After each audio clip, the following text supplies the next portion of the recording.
Elementary हम canal की बात कर रहे हैं, तो इस आहार नाल के अंदर कौन कौन से पार्ट आने वाले?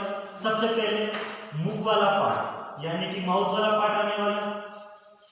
इस माउथ के अंदर हम बात करेंगे तो यहाँ पे टीथ यानी कि दंत की बात करेंगे, टीथ। फिर हम बात करेंगे जीवा की यानी कि हम टंग की बात करेंगे यहाँ पे। फिर इसके अंदर पैलेट वाले पार्ट की बात करेंगे। फिर ये हो गया मुख यानी कि मुख गुहा वाला पार्ट की हम बात की थी, तो यहाँ पे मुख गुहा वाला पार्ट। उसके बाद में मुख के बाद में सेकंड पार्ट होगा ग्रेसरी यानी कि फेरिंक्स, फेरिंक्स। फिर अगला होगा ग्रेसिका जिसे हम कहते हैं इसोफिगस, इसोफिगस। फिर ग्रेसिका के बाद में अगला पार्ट आएगा आमाशय का यानी कि स्टमक। और स्टमक के बाद हम बात करेंगे जनरली बात करेंगे यहाँ पे इंटेस्टाइन की, इंटेस्टाइन यानी कि हम आंत की बात करेंगे। और यहाँ पे 2 पोर्शन होगा, small intestine and large intestine, छोटी आंत एंड बड़ी आंत यानी कि वृहद आंत की हम बात करेंगे। फिर इंटेस्टाइन के बाद में सबसे लास्ट में आएगा एनाल आएगा, गुद्दा नाल, और सबसे लास्ट पार्ट हो जाएगा एनस यानी कि गुद्दा। तो यहाँ पर हम जनरली ये बात करेंगे एलिमेंट्री कैनाल के अंदर। इसके अलावा आवश्यक जो भी होगी, जैसे कि हम लिवर को पढ़ेंगे, जैसे कि हम पेनक्रियास यानी कि अग्नाशय को भी यहाँ पे पढ़ने वाले हैं। तो सबसे पहले हम जो पार्ट है वो माउथ वाला जो पार्ट है, मुख वाला जो पार्ट है उसको हम स्टार्ट कर रहे हैं। तो मुख के अंदर क्या पढ़ने वाले? मुख गुहा पढ़ेंगे। और इसके अलावा एक दूसरा पार्ट होता है इसके अंदर, वो होता है मुख प्रग्राण, बक्कल वेस्टिब्यूल। तो मुख गुहा होती है, मुख प्रग्राण होता है। मुख गुहा के अंदर हम बात करते हैं दांत वाली संरचना होगी और टंग वाली संरचना होगी।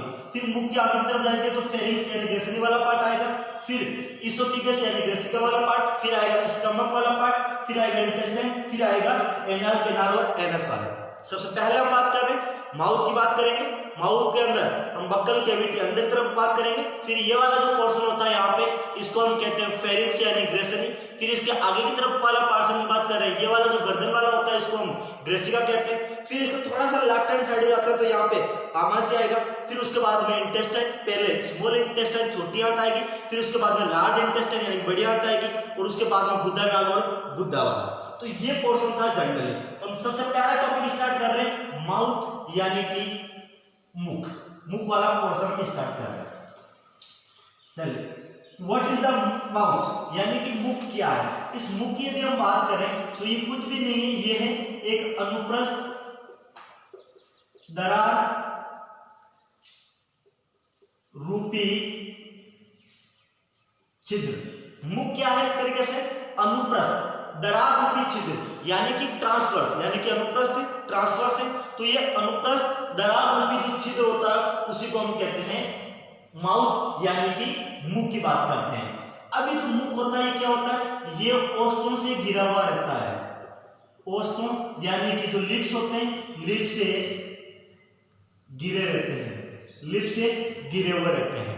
Okay, overlapped by lips. Okay, तो ये ओष्ठों से घिरा होता है। हम लिप्स की बात करते हैं, लिप्स के अंदर 2 सरफेस होती है, एक होती है बाहरी सरफेस यानी कि आउटर सरफेस होती है, और एक इसका पार्ट होगा इनर वाला यानी कि आंतरिक वाला। ओके, हम बात कर रहे हैं यानी कि मुख की बात कर रहे हैं। मुख बाहर से यानी कि लिप्स जो होते हैं ओष्ठों से घिरे हुए होते हैं। ओके, इसके ओष्ठों के सबसे बाहर की तरफ यहां पे जो होती है, यहां पे ग्रंथि होती है जिसका नाम होता है सीबेसियस ग्रंथि, सीबेसियस ग्रंथि। और इसके अंदर तरफ होती है उसको हम कहते हैं सीरस ग्रंथि। और ये सीरस ग्रंथि होती है ये क्या करती है? म्यूकस का श्रावण करती है, म्यूकस। और म्यूकस को हम कहते हैं श्लेष्मा। तो इस श्लेष्मा का श्रावण करती है, तो यहाँ पे क्या करती है? लसलसा बनाए हुए रखती है। और ये कैसा होता है? म्यूकस जल जैसा होता है, सेम एज ए वाटर यानी कि जल जैसा होता है। म्यूकस श्लेष्मा का श्रावण करता है। कौन? जो सीरस ग्रंथि कहाँ होती है? ओष्ठों के अंदर की तरफ होती है।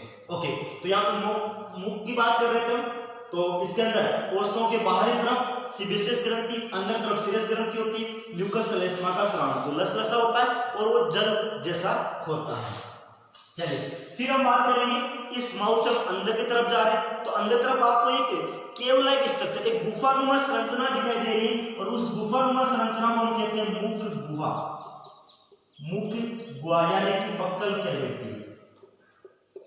Buccal cavity. और यू नो, आप जानते हैं कि जो माउथ होता है उसके लिए दो वर्ड यूज कर सकते हैं। एक तो वर्ड यूज कर सकते हैं बक्कल और दूसरा वर्ड यूज करते हैं यानी कि ओरल। आप बहुत बार जैसे सिर्फ वगैरह रहते हैं उस पर लिखा होता है ओरल सस्पेंशन, इट मींस होता है मुख से ली जाने वाली, यानी कि ओरल जो वर्ड होता है वो मुख के लिए वर्ड यूज करता है। बक्कल जो वर्ड है वो भी माउथ के लिए यूज करता है। तो यहाँ पे वर्ड है बक्कल कैविटी। कैविटी का मतलब केव लाइक स्थिति यानी कि गुहा, यानी कि सबसे अंदर तरफ आपको गुहा दिखाई दे रही है जिसके अंदर आपके टीथ दंत वाली संरचना उपस्थित है, जीवा यानी कि टंग जो है वो उपस्थित होती है, वो मुख गुहा होती है।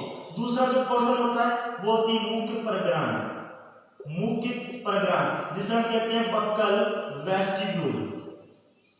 बक्कल वेस्टिब्यूल, इस बात करते हैं बक्कल वेस्टिब्यूल कहाँ होता है। तो ये जो बक्कल वेस्टिब्यूल वाला पार्ट होता है ये होता है चिक्स यानी कि गाल और जो मसूड़े होते हैं इनके बीच का स्पेस, यानी कि प्रैक्टिकली यदि हम आप देखते हैं तो ये वाला स्पेस जहां पर काफी लोगों का काम भी पड़ता रहता है डेली रूटीन के अंदर, यानी कि मुख परग्राण, यानी कि बक्कल वेस्टिब्यूल की बात करते हैं मुख परग्राण ये कहाँ होता है, ये होता है बिटवीन चिक्स एंड गम्स, यानी कि गाल और मसूड़ों के मध्य जो उपस्थित होता है उसको बोलते हैं बक्कल वेस्टिब्यूल, मुख परग्राण कहते हैं।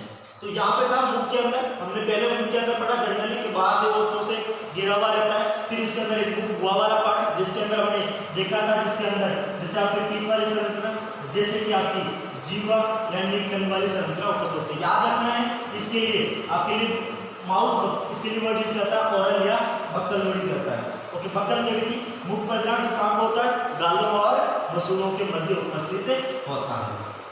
चलिए फिर हम बात करते हैं इसके आगे थोड़ा सा हम डायग्राम से समझेंगे कि आगे की संरचना आर की किस प्रकार से रहेगी। ओके, अगर डायग्राम हम देख रहे हैं वो इस प्रकार से रहेगा।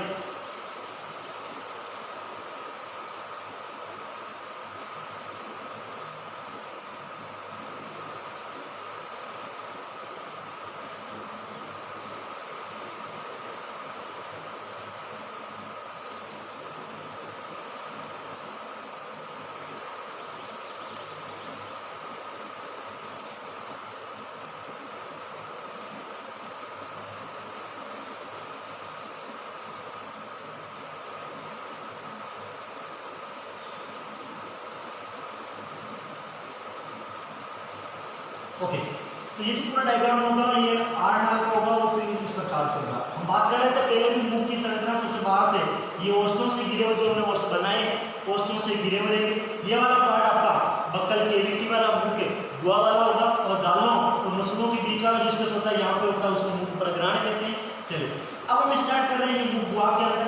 सबसे पहले हम इसकी बात करते हैं तो ये होता है अपर जा यानी कि ऊपरी जबड़ा, ऊपरी जबड़ा, और इसकी बात करेंगे ये होता है निचला जबड़ा, लोअर जा, निचला जबड़ा। ओके, ऊपरी जबड़े के अंदर हम बात करेंगे सबसे पहले यहाँ पे लिप्स गिरा होता है, उसके जो पीछे की तरफ वाली जो संरचना होती है ये वाली ये हमने बनाई है। ये जो संरचना है ये आपकी टीथ यानी कि दंत की संरचना, टीथ यानी कि दंत की संरचना। अब हम बात करेंगे केवल ऊपरी जबड़े की। ऊपरी जबड़े में क्या होगा, जो आपके टीथ होते हैं, दांत होते हैं, उनके जस्ट पीछे की तरफ वाला ये वाला जो पोर्शन होता है, तो यहां से लेकर के यहां का वाला पार्ट होता है इसको हम कहते हैं तालु, इसको हम कहते हैं पहले तालु कहते हैं। ओके, इसके अंदर जो पहला वाला जो पोर्शन आप दिखाई दे रहा है ये वाला, यहाँ पे ट्रांसवर्स रगी प्रेजेंट होती है, अनुप्रस्थ दरारें पाई जाती है, अनुप्रस्थ दरारें जो होती है वो यहाँ पे प्रेजेंट होती है। जब यहाँ पे अनुप्रस्थ दरारें प्रेजेंट होती है इसी के साथ में कुछ यहाँ पे अस्थियां भी पाई जाती है, जैसे कि यहाँ पे होती है पैलेटाइन अस्थि, पैलेटाइन अस्थि, और इसके अलावा होती है मैक्सिला अस्थि। ओके, ये वाला पार्ट तालु का पहला भाग जहां पे अनुप्रस्थ दरारें पाई जाती है जिनको जनरली हम कहते हैं रगी, RUGAE, रगी, ट्रांसवर्स रगी जिसे बोलते हैं, अनुप्रस्थ दरारें पाई जाती हैं और इसी के अंदर यहाँ पे पैलेटाइन और मैक्सिला जो अस्थि होती है वो यहाँ पे पाई जाती है। तो इसी के कारण ये कैसा हो जाता है, यहाँ पे ये हो जाता है कठोर होता है, कठोर तालु इसीलिए हम इसको बोलते हैं। इसके पीछे वाले पार्ट की बात कर रहे हैं, ये वाला पार्ट जो होता है यहाँ पे जो अनुप्रस्थ दरारें होती है ये वाली वो यहाँ पे एब्सेंट होती है। वो यहाँ पे अनुपस्थित होती है, इसलिए हम इसको यहाँ पे पार्ट बन जाता है ये कोमल तालु। यहाँ पे हम बात की थी कि जो कठोर वाला तालु होता है यहाँ पे पैलेटाइन और मैक्सिला की प्रति खरगोश के अंदर हम बात करते हैं तो प्री मैक्सिला होती है, मैक्सिला और पैलेटाइन दोनों होती है। और कठोर दरारें क्यों होती है, क्योंकि यहाँ पे कठोर तालु क्यों कहते हैं, क्योंकि यहाँ पे अनुप्रस्थ दरारें पाई जाती है जिनको हम पैलेटाइन रगी भी कहते हैं, पैलेटाइन रगी कहते हैं, पैलेटाइन रगी कहते हैं। तो ये कठोर वाला तालु होता है पीछे वाला सॉफ्ट है, क्योंकि यहाँ पे जो अनुप्रस्थ दरारें चीज जो वहां पे वो यहाँ पे क्या हो जाएगी, एब्सेंट होगी, इसलिए। चलिए फिर हम बात करते हैं इसके पीछे। आप यहाँ तो समझ चुके हैं जो टीथ वाले पार्ट है इसके जस्ट पीछे आप हाथ लगा के टच करेंगे तो देखिए थोड़ा सा आपको रफ यानी खुरदरा लगेगा, यानी कि वो कठोर तालु है जहाँ पे भोजन कुछ समय के लिए वहाँ पे चिपका हुआ रहता है, यानी कि बाहर ना आ जाए, इसलिए वहाँ पे चिपका रहता है। उसके पीछे की तरफ देखेंगे तो वहाँ पे आपको सॉफ्ट यानी कि आपको कोमल लगेगा। फिर उसके पीछे की तरफ आप देखते हैं कभी तो ऊपर से एक अंगुलीनुमा संरचना हैंगिंग आउट, ऊपर से एक अंगुलीनुमा संरचना लटकी हुई रहती है। यहाँ पे एक अंगुलीनुमा संरचना या अंगुलीनुमा एक प्रवर्ध रेखा जो है वो लटका हुआ रहता है, हैंगिंग आउट यानी कि लटका हुआ रहता है, जिसको हम जनरली आमतौर पे हमारी भाषा में कहते हैं कागला, जबकि साइंस के अंदर ऐसा कोई वर्ड नहीं है।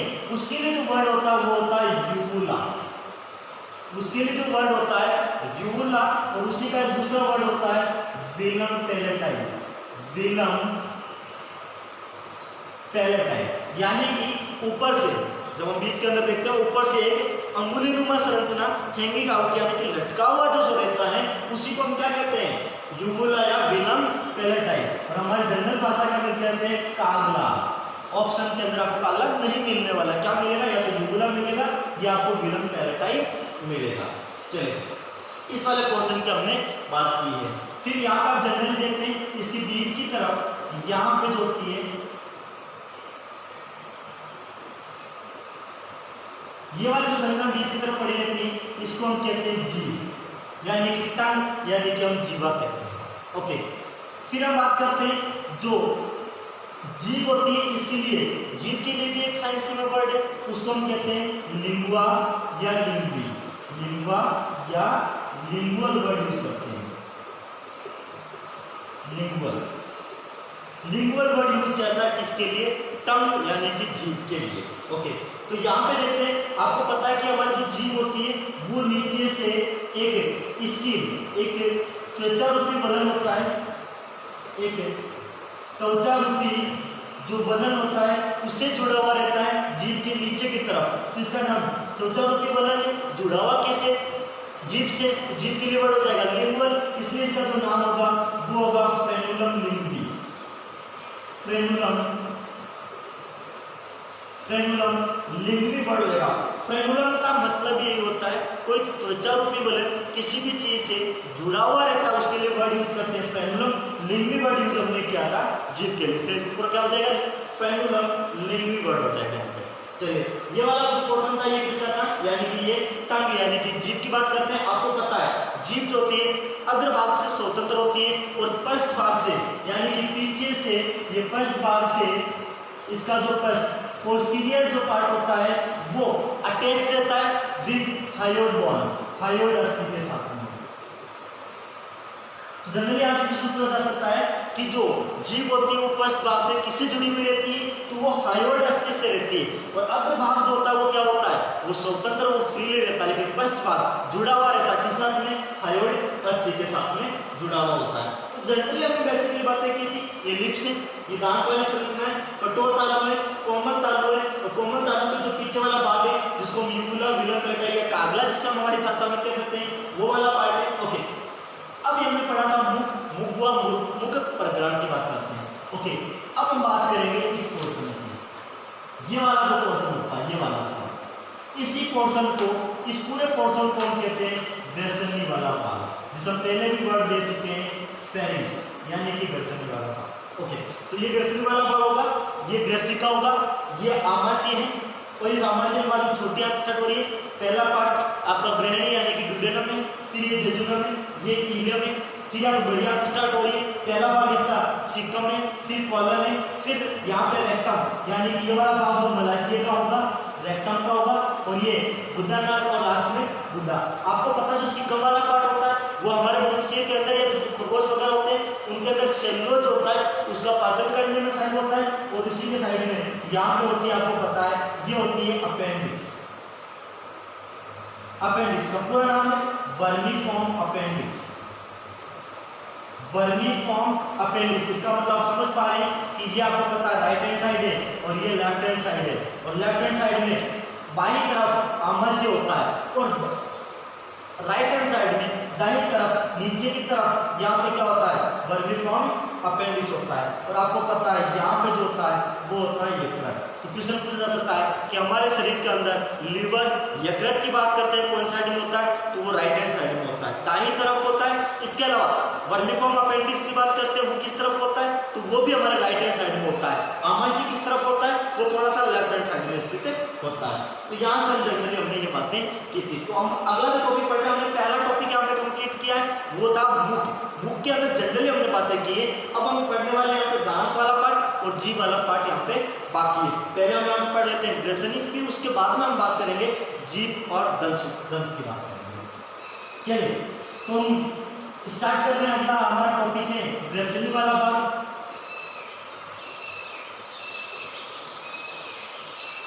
ओके, ग्रेसनी, फेरिंक्स, फेरिंक्स की बात कर रहे हैं। कौन सा पार्ट था फेरिंक्स का?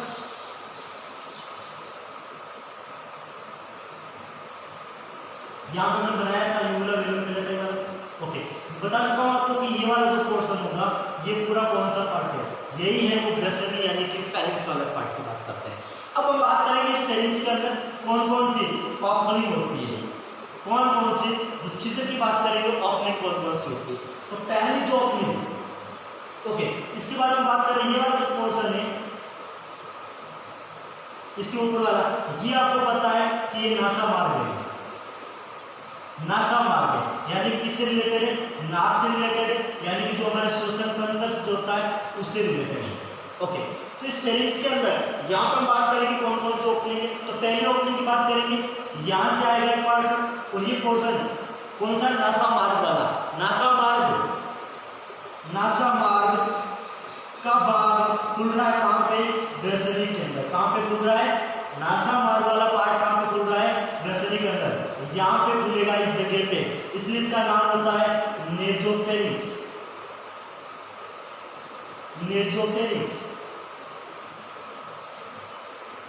नेजोफेरिंक्स, फेरिंक्स आप पहले पता है, ग्रेसनी की यूज कर रहे हैं। ओके, याद रखने का तरीका, नासा मार्ग यानी कि नेजल वाले पार्ट, यानी कि जो नोज वाला पार्ट होता है, नाक वाला पार्ट होता है, वहां से जुड़ा हुआ है N4, नोज N4 नेजल, और N4 ही नेजो।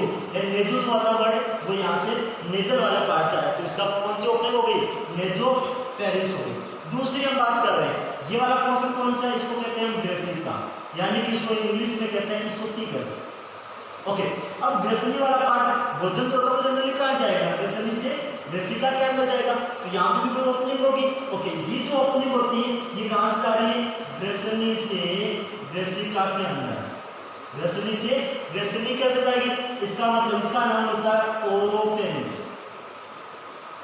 ओरोफेरिंक्स, फेरिंक्स आपको पता है ग्रेसनी के लिए, ग्रेसिका को हम इंग्लिश में क्या कहते हैं, इसोफिगस। कहाँ से स्टार्ट हो रहा है, ओ से, तो ये भी कहाँ से स्टार्ट हो रहा है, ओ से, यानी कि ओरोफेरिंक्स। याद करने की शॉर्ट ट्रिक है, ओ से स्टार्ट हो रहा है इसोफिगस, ओ से हो जाएगा ओरो। नेजल, नोज एन से स्टार्ट होता है, नेजोफेरिंक्स भी एन से स्टार्ट हो रहा है। तीसरे की हम बात कर लेते हैं, आपको पता है कि यहाँ पे इस जगह पे कौन सी संरचना हो जाएगी, हमारे ईयर, कान वाली, कर्ण वाली संरचना होगी, यानी कि यहाँ पे जो होगी वो कौन सी होगी, यानी कि जो मध्य कर्ण, मिडिल ईयर होता है, वो उसकी ओपनिंग कहाँ पे खुलेगी, ग्रेसनी के अंदर। तो E4 क्या होता है, ईयर, ई से रिलेटेड ही यहाँ पे वर्ड आएगा जिसको हम कहते हैं Eustachian tube. Eustachian tube, Eustachian नलिका, यूस्टेकियन नलिका, यानी कि E4 और E4 क्या हो जाएगा, यूस्टेकियन नलिका हो जाएगा। ओके, छोटा हम देख सकते हैं कि हम जहाँ से हमारी वॉइस, जहाँ से हमारी आवाज आती है ना, स्वर आती है, जो स्वर यंत्र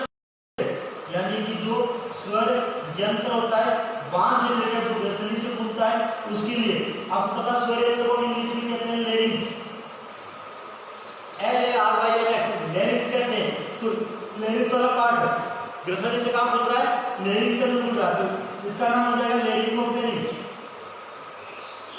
लेरिंगोफेरिंक्स, एल से लेरिंग्स और लेरिंगोफेरिंक्स। तो यहाँ से ये, तो यहाँ पर हमने देखी कौन कौन सी ओपनिंग थी, ये थी नेजल नासामार्ग थी, जो कौन सी थी, ये हमारी नेजोफेरिंक्स होती है। ये सामान्यतः क्या करती है कि ये जो ये वाला क्वेश्चन होता है, इसको ये जो कौन सी यूमुलस होती है, इसका कार्य क्या है कि ये जो नेजोफेरिंक्स होती है इसको सामान्यतः बंद रखती है। इसके हम बात करते हैं कि सामने कभी हम पानी पी रहे और किसी ने हंसा दिया तो पानी मुख से नाक की तरफ बाहर आ जाता है, तो वो कौन सी ओपनिंग के द्वारा आया, वो नेजोफेरिंक्स के द्वारा ही आया है। इसके अलावा जब हम भोजन लेते हैं तो भोजन मुख गुहा से ग्रसनी में जाएगा, ग्रसनी से ग्रसिका के अंदर जाएगा, कौन सी ओपनिंग के द्वारा जाएगा, ओरोफेरिंक्स के द्वारा ही जाएगा। कभी आपके कान के अंदर कुछ इन्फेक्शन हुआ होगा, दर्द किया होगा, कुछ ड्रॉप डाली होगी, जब आप ये के अंदर कुछ ड्रॉप डालते हैं तो उसका टेस्ट कहाँ आता है, मुख के अंदर ही आता है, यानी कि वो किसके द्वारा वो ड्रॉप आई थी, वो यूस्टिशियन नलिका के द्वारा ही आई थी। इसके अलावा जो भी हम वॉइस बोल रहे हैं तो ये वॉइस हमारी बाहर आ रही है, तो वो कहीं ना कहीं उस लेरिंगोफेरिंक्स वाले ओपनिंग से ही आ रही है। तो हमने कुछ पोर्शन यहाँ पे स्टार्ट किया था, यहाँ पे वो था हमारा फेरिंक्स का। फेरिंक्स के अंदर यहाँ पे हम जनरली पाचन तंत्र के अंदर हम बात करते हैं, 3 टाइप की ओपनिंग होगी। पहली जो ओपनिंग होगी वो हमारे नेजल चेंबर, यानी कि इस नासा मार्ग से होते हुए कहाँ खुल रही है, फेरिंक्स वाले पार्ट के अंदर खुल रही है, उसको हम कहते हैं नेजोफेरिंक्स। फिर अगली फेरिंक्स से इसोफिगस ग्रसिका के अंदर खुल रही है, उसको हम ओरोंगोफेरिंक्स कहते हैं। इसके अलावा ईयर से मध्य कर्ण मिडिल ईयर से कहाँ खुल रही है, फेरिंक्स वाले पार्ट के अंदर खुल रही है, उसको हम कहते हैं यूस्टिशियन नलिका। शॉर्ट ट्रिक बता चुका हूँ, N4 nose, N4 nasopharynx, O4 oesophagus, O4 oropharynx, E4 ear, E4 eustachian नलिका, L4 लेरिंक्स, L4 लेरिंगोफेरिंक्स। तो यहाँ पे कुछ ट्रिक भी थी जो आपको शायद सामान्यतः याद भी हो गई होगी। चलिए फिर हम अगला बात करेंगे, यहाँ पे हम संरचना देख चुके थे कि यहाँ पे टीथ की संरचना थी, फिर उसके बाद में यहाँ पे जीभ वाली संरचना थी। तो हम यहाँ पे 2 टॉपिक पढ़ने वाले, दांत का भी पढ़ेंगे और टंग यानी कि जीभ का भी पढ़ने वाले। तो हम पहले स्टार्ट कर रहे हैं, यहाँ पे दंत की बात करेंगे, टीथ, दंत की बात करते हैं। दंत के लिए जनरली वर्ड जो यूज किया जाएगा वो डॉन्ट वर्ड यूज करता है। आपने जनरली नाम सुना होगा डेंटिस्ट, तो जो डेंट वर्ड आ रहा है, तो डेंट वर्ड कहीं ना कहीं टीथ के लिए ही आ रहा है साइंस के अंदर। डॉन्ट या डेंट जो वर्ड यूज किया है वो टीथ के लिए ही यहाँ पे यूज किया जाता है। अब हम जनरली दांत के अंदर बात करेंगे, तो मनुष्य के अंदर हम बात करते हैं, ओनली ह्यूमन बीइंग के अंदर मनुष्य में किस किस प्रकार के दांत पाए जाते हैं, तो डायरेक्ट ऑप्शन के अंदर आपको ढूंढना है। तो पहला जो होता है वो होता है जिसको हम कह सकते हैं हिटेरोडॉन, हिटेरोडॉन विषमदंती। क्योंकि मनुष्य के अंदर जो दांत होते हैं वो कौन कौन से होते हैं, पहला होता है इंसिजर, इंसिजर, दूसरा कैनाइन, तीसरा प्रीमोलर और चौथा मोलर। इंसिजर, रत्न केंद्र, कैनाइन, रत्न, प्रीमोलर, अग्रचर्णक और मोलर। चर्णक की हम बात करेंगे तो हमारे अंदर 4 प्रकार के दांत पाए जाते हैं, यानी कि इंसिजर यानी कि कृंतक, कैनाइन यानी कि रत्न, प्रीमोलर अग्रचर्णक और मोलर की बात करेंगे चर्णक वाले दांत। तो ये हमारे अंदर दांत पाए जाते हैं, मनुष्य के अंदर दांत पाए जाते हैं, वो कैसे, वो अलग अलग प्रकार के हैं ना, 4 प्रकार के, इसलिए वर्ड क्या आया है हिटेरोडॉन, विषमदंती, सबका मतलब समान, विषम का मतलब अलग अलग, तो यहाँ पे अलग अलग, यानी कि इनकी संरचनाएं क्या होगी, अलग अलग होंगे, कार्य भी क्या है अलग अलग है, इसलिए हम इसको बोलेंगे हिटेरोडॉन यानी कि विषमदंती। दूसरी बात कर लेते हैं, वो होता है डाइफाइडॉन। डाइफाइडॉन, डाई का मतलब होता है 2, डाई का मतलब होता है 2, इसलिए पूरा नाम बन जाएगा द्विबार दंती। मनुष्य के अंदर दांत कितनी बार आते हैं, 2 बार आते हैं, पहले दूध वाले दांत आते हैं, फिर उसके बाद में जो परमानेंट आते हैं वो आते हैं, यानी हमारे जीवन काल के अंदर कितनी बार दांत आते हैं, 2 बार आते हैं, इसमें क्या बोलते हैं डाइफाइडॉन यानी कि द्विबार दंती हम कहते हैं। ओके, तीसरे हम बात कर लेते हैं किस प्रकार का, उसको हम कहते हैं चिकोडॉन। डॉन का मतलब शब्द का दंत होगा चिको, इस चिको का मतलब होता है गर्द, पूर्ण नाम बन जाएगा गर्द दंती। आपको पता है कि हमारे जो दांत होते हैं वो मसलों के अंदर जो गर्द जो थीको गड्ढे या सॉकेट जो होते हैं उनके अंदर धंसे हुए रहते हैं, इसलिए वर्ड हो जाएगा थीकोडॉन्ट बोल देंगे। तो मनुष्य के अंदर दांतों के प्रकार की हम बात कर रहे हैं, तो हमने समझ देखा था कि इंसाइजर कर्तक होता है, कैनन रत्नक होता है, प्रीमोलर अग्रचर्णक होता है, मोलर चौड़क होता है। तो हमारे चारों के जो दांत होते हैं उनकी संरचनाएं कैसी होती है, चारों की संरचना अलग अलग होती है, इसलिए नाम आ गया विषमतंत्री यानी कि हेटेरोडोंट आ गया। ओके, फिर हमारे जीवन काल के अंदर दांत कितनी बार आते हैं? 2 बार आते हैं। पहले दूध के दांत कहते हैं, जिसे दूध दांत कहते हैं, फिर उसके बाद वो परमानेंट वाले आते हैं। तो हमारे जीवन काल के अंदर 2 बार दांत आते हैं, इसलिए हम कहते हैं डाइफाइड्रंट यानी कि द्विबार दंत के आते हैं। इसके अलावा हमारे जो दांत होते हैं वो मसूड़ों के अंदर जो सॉकेट जो गड्ढा होता है, गर्त होता है, उसके अंदर धंसे हुए रहते हैं, इसलिए नाम हो गया गर्ददंती।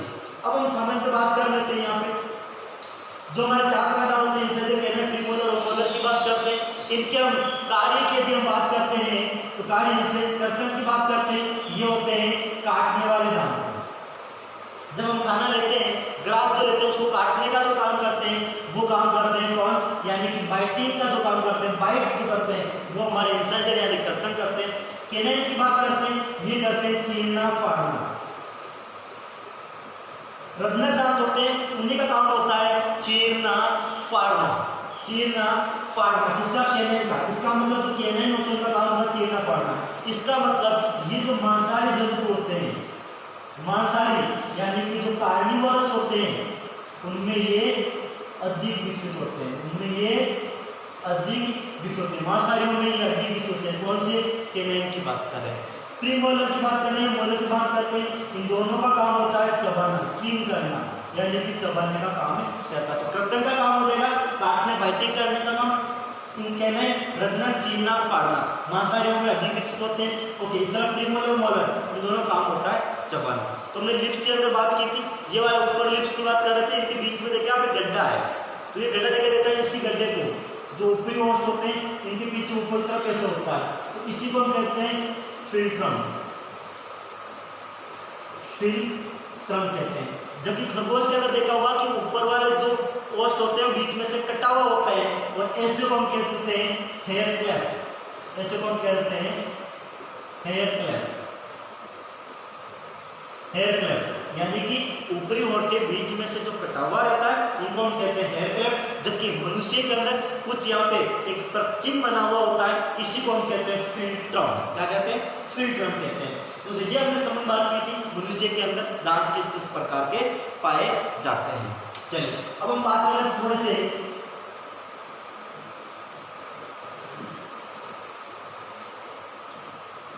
हम दांत की संरचना की भी बात करते हैं थोड़ा सा, तो इस प्रकार से होगी।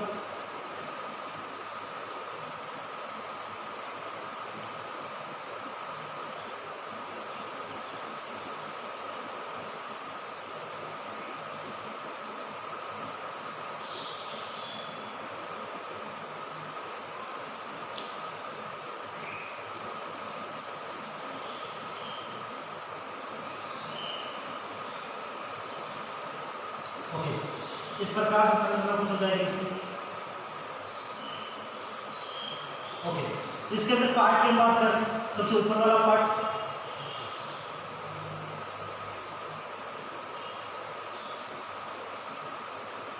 सबसे ऊपर वाले पार्ट की बात करते हैं, इसको हम कहते हैं क्राउन, शिखर कहते हैं। बीच वाला जो पार्ट है ये होता है नेक, गिरवा वाला पार्ट, और गिरवा वाले पार्ट के अंदर केवल संरचना बनी हुई होती है, ये होती है गम्स की, यानी कि जो मसूड़े होते हैं वो यही होते हैं। इसके नीचे वाले पार्ट की हम बात करेंगे, ये होता है इसका रूट यानी कि मूल। तो दांत की संरचना की बात करते हैं, 3 भाग बन जाएंगे यहाँ पे। सबसे ऊपर वाला क्राउन वाला पार्ट होगा, फिर उसके बीच में नीचे वाला जहाँ पे मसूड़े ऊपर से होते हैं वो वाला जो ऊपर से होगा वो होगा नेक, गिरवा का होगा, उसके नीचे वाला पार्ट रूट का हो जाएगा। चलिए फिर हम बात कर लेते हैं यहाँ पे सामान्यतः ये वाला जो पार्ट होता है सबसे ऊपर की तरफ, ये वाला जो पार्ट होता है आपको पता है ये कैसे दिखा रहता है, जो व्हाइट कलर का दिखा रहता है। दांत के सबसे ऊपर तरफ जो व्हाइट कलर का जो दिखा रहता है इसी को हम कहते हैं इनेमल, इसी को हम कहते हैं इनेमल। और ये जो इनेमल है ये जंतु शरीर का सबसे कठोरतम भाग अंग होता है, कठोरतम भाग है जंतु शरीर का सबसे कठोरतम यदि भाग की बात बोले तो कौन सा होगा? इनेमल होगा, जो दांत के ऊपर तरफ व्हाइट कलर का जो होता है। ओके, इनेमल बनाने वाली कोशिकाएं यानी कि ऐसी कोशिकाएं जो इनेमल का निर्माण करती है, ऐसी कोशिकाएं जो इनेमल का निर्माण करती है उन कोशिकाओं को कहते हैं एमाइलोब्लास्ट। एमाइलोब्लास्ट कोशिका। तो एमाइलोब्लास्ट कोशिका होती है वो क्या करती है? इनेमल का निर्माण करती है। जंतु जगत का सबसे कठोरतम यदि भाग की बात करते हैं वो हमारा इनेमल है। उसके नीचे इस वाले पोर्शन की बात करते हैं, ये वाला जो पोर्शन होता है इसी को हम कहते हैं डेंटिन। डेंटिन। आपसे क्वेश्चन पूछा जाए कि दांत का मुख्य भाग क्या कहलाता है, तो मुख्य भाग डेंटिन होता है, जबकि जंतु जगत का सबसे कठोरतम भाग कौन है? इनेमल। और मुख्य भाग कौन सा है? डेंटिन। मुख्य भाग, main part of teeth is called dentin. Okay, फिर हम बात करेंगे ये वाला जो पोर्शन होता है, ये पूरा ये वाला, इस वाला पोर्शन बात करते हैं, इसको बोलते हैं pulp cavity. Pulp cavity Hindi में लिखा आता है गोर्दुआ। पल्प कैविटी यानी कि गोर्दुआ। ये पल्प कैविटी का काम क्या है? इसके फंक्शन की हम बात करते हैं, क्या फंक्शन है? तो इसका जो फंक्शन होता है ये क्या करता है कि जो दांत होते हैं उन्हीं दांतों को ब्लड सप्लाई करती है। ब्लड सप्लाई यानी कि रक्त का संचार कर देती है, इसके अंदर सप्लाई करती है ब्लड का। इसके अलावा नर्व का, तंत्रिका का भी सप्लाई करती है। ओके, इसका मतलब यानी कि दांतों को ब्लड की और जो नर्व तंत्रिकाएं होती है उनकी जो सप्लाई करता है वो कौन करेगी? वो पल्प कैविटी ही करती है यहाँ पर। तो यहाँ पे आपको मुझे समझना है कि इनेमल जो है वो जंतु जगत का सबसे कठोरतम भाग है। दांत का मुख्य भाग डेंटिन होता है, बीच में कौन सी है? Pulp cavity. इसके फंक्शन, कार्य की हम बात करते हैं तो इसका कार्य है कि ये blood and nerve supply to teeth, दांतों को ये रक्त की और तंत्रिकाओं का संचार या परिवहन यहाँ पे ये करते हैं। तो ये सामान्य थे। इसके अलावा ये बाहर जो होती है इसको हम सीमेंट कहते हैं, ये सीमेंट की परत होती है। ओके, इसके अलावा यहाँ पे जो कोशिकाएं होती हैं उन कोशिकाओं को कहते हैं ओडोंटोब्लास्ट। ओडोंटोब्लास्ट कहते हैं। तो ये कुछ संरचना थी। ये हमारा था फिगर किसका था? ये फिगर था टीथ का,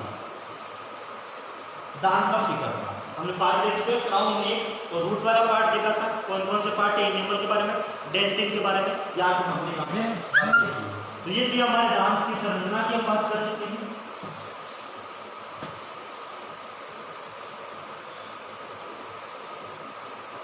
ओके, अब अगला हम देख रहे हैं दंत सूत्र की हम बात कर रहे हैं, टीथ फॉर्मूला। दंत सूत्र फिर से यहाँ से क्वेश्चन आता है, इंपॉर्टेंट टॉपिक है दंत सूत्र का, तो इसको आपको पता रखना है। हमारे दंत सूत्र का मतलब हमारे अंदर दांतों की संख्या कितनी है, ये पता करने के लिए हमारे पास एक दंत सूत्र एक फॉर्मूला होता है। इसको निकालने का तरीका मैं आपको बता रहा हूँ कि जैसे कि ये ऊपरी जबड़ा है, निचला जबड़ा है, तो दोनों जबड़ों में से जैसे ऊपरी जबड़े की हम गणना करना चाहते हैं या निचले जबड़े की, तो उनके आधा भाग लीजिए, बीचों बीच में आधा भाग लेंगे। आप एक तरफ पे गिन लीजिए, ऊपरी जबड़े के एक तरफ गिन लेंगे, निचले जबड़े के एक तरफ गिन लेंगे। दोनों तरफ गिनने के लिए क्या करेंगे? 2 से गुणा कर देंगे। सेम हम ये करने वाले हैं, यानी कि दंत सूत्र की बात करने वाले हैं। तो यहाँ पे होगा ऊपरी जबड़े के अर्धांश, अर्धांश मतलब अर्धांश, आधे भाग में, अर्धांश में दांतों की संख्या अपॉन निचले जबड़े के अर्धांश में दांतों की संख्या, क्या करेंगे?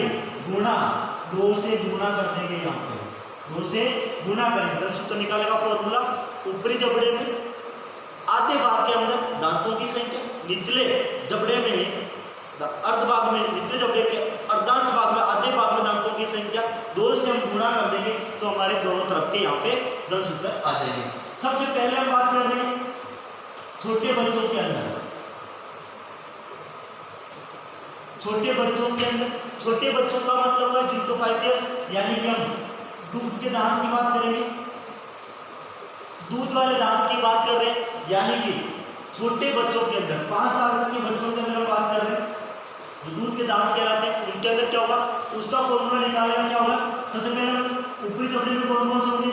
इंसिजर होगा, कैनाइन होगा, प्रीमोलर होगा, मोलर होगा, अपॉन इंसिजर होगा, कैनाइन, प्रीमोलर, मोलर इनटू 2 से हम गुणा करते हैं, यानी कि इंसिजर का कैनाइन, प्रीमोलर, मोलर नीचे भी निचले जबड़े में भी होगा, दोनों तरफ निकालने के लिए 2 से हम गुणा कर देंगे।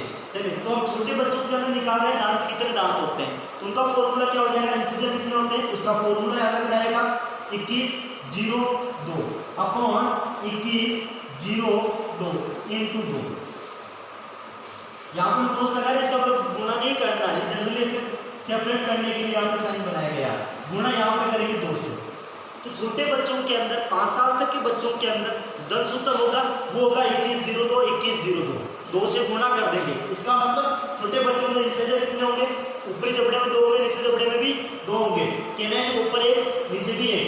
प्रीमोलर अग्र चरण दांत छोटे बच्चों में नहीं पाए जाते हैं, सबसे होते हैं मोलर, और मोलर की बात करेंगे ऊपर भी 2 और नीचे वाले में भी 2 इंटू 2 से गुणा कर। टोटल की हम बात करते हैं छोटे बच्चों में कितने दांत होते हैं तो उसकी बात करते हैं 2 से गुणा कर रहे हैं, तो ऊपर भी 4 नीचे भी 4, 4 4 8 2 से गुणा करेंगे तो 8 2 10 2 12 12 और 4 16 और 4 20, यानी कि छोटे बच्चों के अंदर दूध के दांतों की हम बात करते हैं कितनी संख्या होती है, वो होती है 20 होती है। 21/02 21/02 से निकालेंगे तो डायरेक्ट क्या करेंगे, छोटे बच्चों के अंदर दूध दंत सूत्र क्या हो जाएगा 21/02 याद रखें आप। फिर हम बात करेंगे 17 वर्ष तक के बच्चे, 17 वर्ष तक के बच्चे के अंदर 17 वर्ष तक के बच्चे के अंदर जो फॉर्मूला होगा वो हो जाएगा आपका यहाँ पे 21/22 अपॉन 21/22 इंटू 2, यानी कि 17 साल के बच्चे के अंदर देखेंगे इंसिजर है, कैनाइन है, प्रीमोलर भी है और मोलर भी है, ठीक है, ऊपरी जबड़े में निचले जबड़े में, दोनों तरफ निकालने के लिए 2 से गुणा कर देंगे, टोटल कितने हो जाएंगे आप करेंगे तो 2 से गुणा करते हैं, 4 4 8 2 10 2 12 4 16 4 20 20 4 24 4 28, यानी कि 28 होते हैं, 28 दांत होते हैं 17 साल तक के बच्चे के अंदर। फिर हम बात कर लेंगे अगला 17 साल के बाद की बात करेंगे 18 साल तक के और उसके ऊपर वाले, यानी कि हम बेस्ट एडल्ट की बात करेंगे, बेस्ट यानी कि हम एडल्ट की बात कर रहे हैं।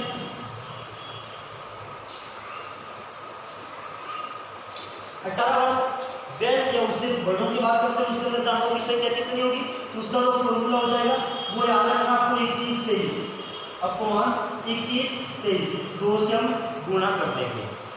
5 साल तक के बच्चे के अंदर दूध के दांत का फॉर्मूला क्या होगा 21/02 दोनों तरफ एक कोई। इसके बाद 17 साल के बच्चे के अंदर 21/22 ओके, 18 साल उससे दादा के 21/23 गिन के देखेंगे आप 2 से गुणा करके, 2 से गुणा करने सभी को 2 4 4 8 10 12 4 16 4 20 20 और 6 26 और 26 और 6 32 होते हैं। 18 साल या उससे ज्यादा के जो भी होते हैं वेस्ट जो होते हैं उनके दांतों की संख्या 32 होती है। क्वेश्चन से आपसे पूछा सकता है दूध के दांतों का दंत सूत्र होता है 21/02 होता है। 17 साल तक के बच्चे के अंदर दांतों का फॉर्मूला दंत सूत्र क्या होता है 21/22 होता है। 18 साल या एडल्ट है उससे ज्यादा की जब बात करते हैं उसका फॉर्मूला होता है 21/23। तो यहाँ पे हमें कुछ सीखने की जरूरत पड़ेगी, वो क्या है कि 17 साल तक के बच्चे और 18 साल उसकी बेस के अंदर कितने दांत बढ़े, दांत कहाँ बढ़े, लास्ट में बढ़े मोलर वाले या 2 है या 3 है, या 2 है यहाँ पे 3, तो एक ऊपर बढ़ा एक नीचे इंटू 2 गुणा करेंगे, ऊपर हो जाएंगे 2 नीचे हो जाएंगे 2, कितने दांत बढ़े टोटल 4 बढ़े। और इन्हीं 4 दांतों को हम क्या बोल देंगे, इन्हीं को बोलते हैं अक्कड़ दांत, इन्हीं को बोलते हैं अक्कड़ दांत। 2 ऊपर बढ़ जाएंगे मोलर वाले और नीचे वाले भी 2, यानी कि अंतिम के 4 जो मोलर दांत होते हैं उन्हीं को हम कहते हैं अक्कड़ दांत, जो कब आती है 17 साल के बाद एडल्ट होने पे। जरूरी नहीं है कि आप एडल्ट 18 साल के ज्यादा हो गए तो अक्कड़ दांत आने पे आपको अक्कल आ जाएगी, ऐसा नहीं है, ठीक है। ये सामान्यतः हमारे दांतों के अंदर पाई जाती है, 4 होती है जो अक्कड़ दांत। कौन से 4 दांत है ये, अंतिम के 4 मोलर होंगे जिसको हम अक्कड़ दांत कहते हैं। चलिए फॉर्मूला था लिख लीजिए आप जल्दी से।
ओके फ्रेंड्स, 10 सूत्र की हम बात कर रहे थे।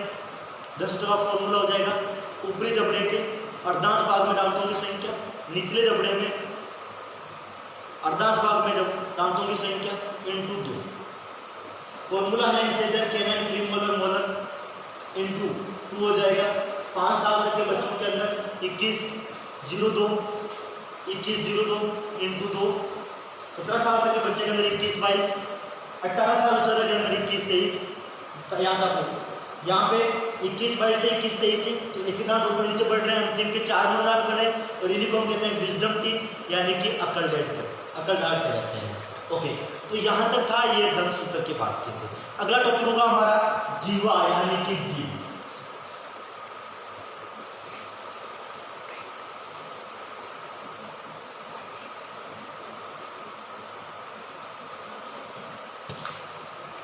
ओके, टंग यानी कि जीवा।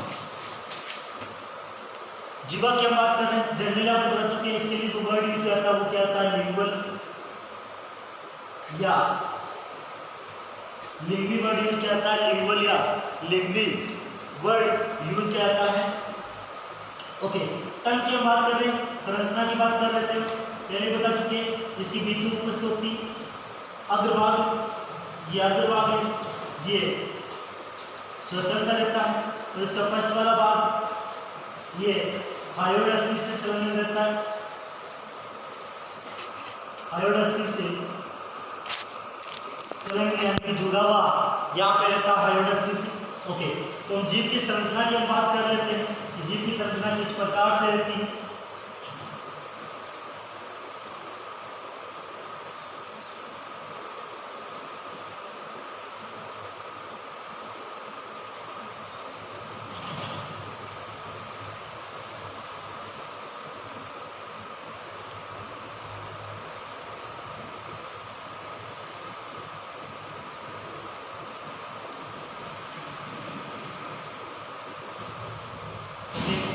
यहाँ पर हम बात कर रहे हैं ये जीभ का एंटीरियर पार्ट अग्रभाग होगा, ये वाला भाग पश्च भाग हो जाएगा। ओके, यहाँ पर हम देख रहे हैं वी शेप की आकृति बन रही है, इसको हम कहते हैं सल्कस टर्मिनलिस। सल्कस टर्मिनलिस कहते हैं। इसके ऊपर तरफ यहाँ पे टॉन्सिल्स पाए जाते हैं जिनको हम लिंगुअल टॉन्सिल कहते हैं, लिंगुअल टॉन्सिल कहते हैं। इसके अलावा यहाँ पे हम बात करते हैं कि जो जीभ होती है, इस जीभ में क्या पाई जाती है, टेस्ट बर्ड्स प्रेजेंट होती है। टेस्ट बर्ड्स स्वाद कलिकाएं पाई जाती हैं, स्वाद कलिकाएं पाई जाती हैं जो क्या करती है, हमें स्वाद का ज्ञान करवाती है, स्वाद का ज्ञान करवाती है। टेस्ट का पता लगाते हैं यहाँ से, वो होती है टेस्ट बर्ड्स। बात करते हैं टेस्ट बर्ड्स कौन कौन सी होती है, तो सबसे पहले हम इस प्रकार से यहाँ पे अगले वाले भाग के अंदर बात कर रहे हैं। यहाँ पे तो ये जो होती है इनको हम बोलते हैं फंजीफॉर्म पेपिला। फंजीफॉर्म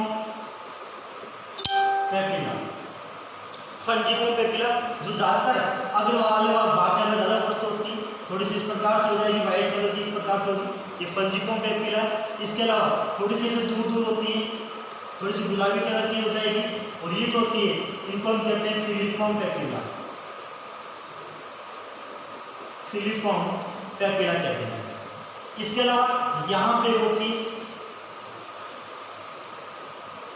यहाँ पे होती है, इनको हम कहते हैं फोलिएट पेपिला। फोलिएट पेपिला संरचना आपको दिखाई देगी, लीफ लाइक होती है, पत्तीनुमा संरचना पाई जाती है। जो मनुष्य के अंदर वेस्टिंजियल होती है यानी कि अवशेषी होती है। वेस्टिंजियल का मतलब होता है जो ऐसे कुछ ऑर्गन या पार्ट जो हमारे बॉडी के अंदर उपस्थित होता है लेकिन उसका कोई यहाँ पे कार्य नहीं होता। सेम है फोलिएट पेपिला जो लीफ लाइक होती है, मनुष्य में अवशेषी होती है। इसके अलावा यहाँ पे भी सबसे कम संख्या के अंदर इस प्रकार से पाई जाती है, इनको हम कहते हैं सर्कमवेलेंट पेपिला। सर्कमवेलेंट पेपिला कहा जाता है, जो संख्या में सबसे कम होती है, अप्रॉक्स 8 से 12 होती है सर्कमवेलेंट पेपिला। तो ये हमने बात की हमारे जीभ के ऊपर कौन कौन सी टेस्ट बड्स स्वाद कलिकाएं पाई जाती हैं। तो पहली होती है फंजीफॉर्म पेपिला, दूसरी होती है फिलीफॉर्म पेपिला, तीसरी होती है फोलिएट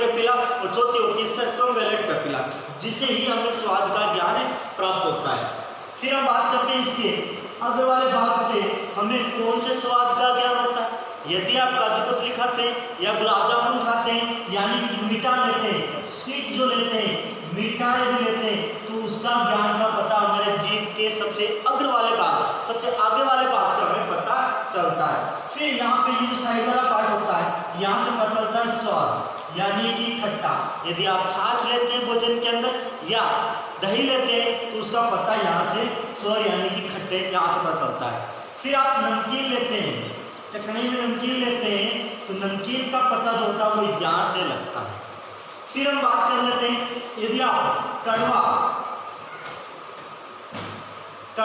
यानी कि बीटर यानी कड़वे की बात करते हैं, आप करेले की सब्जी खा रहे हैं, तो स्वाद का पता कहाँ से चलेगा, इस वाले पार्ट से कड़वे का पता चलता है। फिर हम बात करेंगे प्याज और लहसुन, प्याज एंड लहसुन। ऑनियन एंड गार्लिक की हम बात करते हैं, जीभ के सबसे मध्य वाले भाग, जीभ के सबसे मध्य वाले भाग से पता चलता है, प्याज और लहसुन चलता है। सबसे पश्चिम भाग से पता चलता है बीटर यानी कड़वा, करेले की सब्जी का पता यहाँ से चलेगा। इसके अलावा भोजन के अंदर आप काजू कतली, गुलाब जामुन सब कुछ मिठाई लेते हैं, तो आपको पता यहाँ से चलेगा। इससे जस्ट थोड़ा सा ऊपर तरफ स्वर यानी खट्टे का और यहाँ से नमकीन का, तो यहाँ से हमें कुछ स्वाद का पता चलता है। तो ये था हमारा जीभ वाला टॉपिक जो यहाँ पे कंप्लीट होता है। ओके, तो फिर अब हम बात करेंगे टंग के बाद की बात करेंगे। हम मुख वाले पोर्शन को खत्म किया, ग्रसनी वाले भाग को हम खत्म किए। ग्रसिका की बात करते हैं, ये होती है, इसकी लंबाई गर्दन की लंबाई पर डिपेंड करता है, जितनी गर्दन लंबी होती है उसको बड़ी ग्रसिका की लंबाई। फिर अब उसके आगे की तरफ हम जाएंगे, वो जाएंगे हम आमाशय की तरफ। तो इसके अगला टॉपिक अगले 2 मिनट के अंदर वापस स्टार्ट हो रहा है। Thank you.